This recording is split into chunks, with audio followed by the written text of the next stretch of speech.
हरे कृष्णा। जो भी व्यक्ति अपने जीवन को खुशहाल, आनंद से भरपूर और प्रोडक्टिव बनाना चाहते हैं, कृपया इस वीडियो को अंत तक देखिए। हम में से हर कोई एक अच्छा और खुशहाल जीवन जीना चाहता है, लेकिन क्या करें? इस संसार में जब तक हमारे अंदर गलत इच्छाएं हैं, गलत विचार हैं और बुरी आदतें हैं, तब तक वो बुरी भावनाएं, बुरे विचार, गलत आदतें हमें ठीक से जीवन और खुशहाल बनाने नहीं देती, ना ही प्रोडक्टिव जीवन बनाने देती है।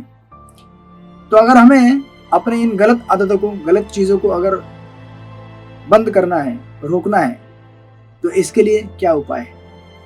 हम में से बहुत सारे लोगों ने कई बार प्रयास किया होगा कि कल मैं सुधरूंगा, परसों मैं सुधरूंगा, परसों अच्छा हो जाऊंगा, एक हफ्ते बाद अच्छा हो जाऊंगा।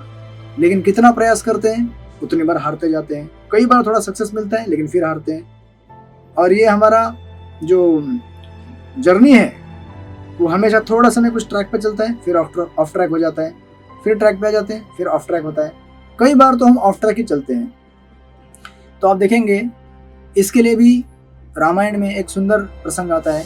जब भगवान रामचंद्र रावण का वध कर रहे थे, उस समय भगवान राम रावण को एक बाण मारते थे, उसका सर काटते थे।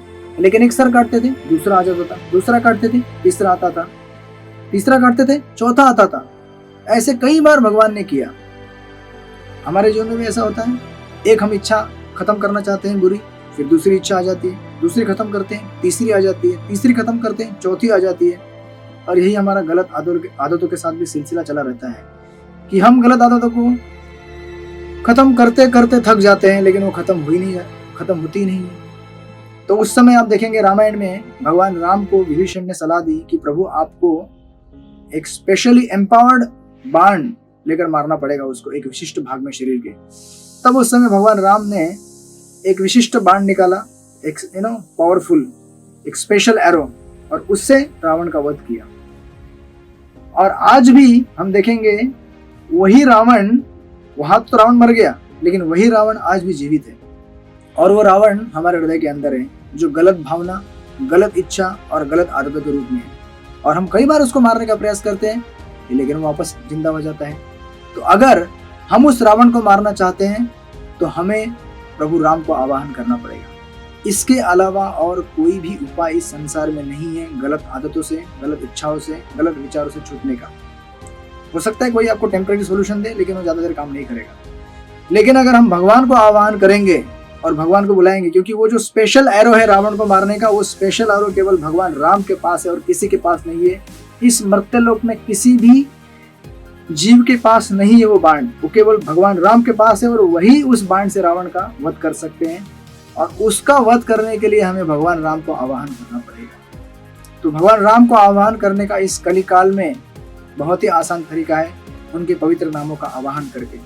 हरे कृष्णा कृष्ण कृष्ण हरे हरे, हरे राम राम राम हरे हरे। जब हम शुद्ध भाव से और बिना किसी अपराध करते हुए जब भगवान के इन पवित्र नामों का उच्चारण करते हैं, तो भगवान स्वयं इन नामों में प्रकट होते हैं।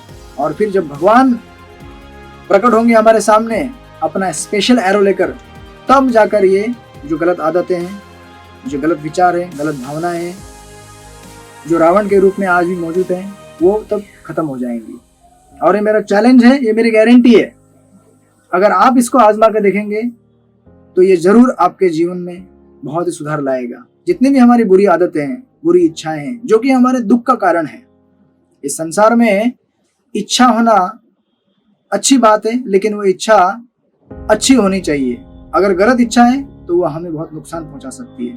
और उससे मुक्ति पाने का एक ही उपाय है, भगवान को बुलाना, क्योंकि उसको मारने के लिए जो स्पेशल बाण है वो भगवान के पास ही है और किसी भी जीव के पास नहीं है। तो आइए हम सब मिलकर भगवान के पवित्र नामों का उच्चारण करते हैं।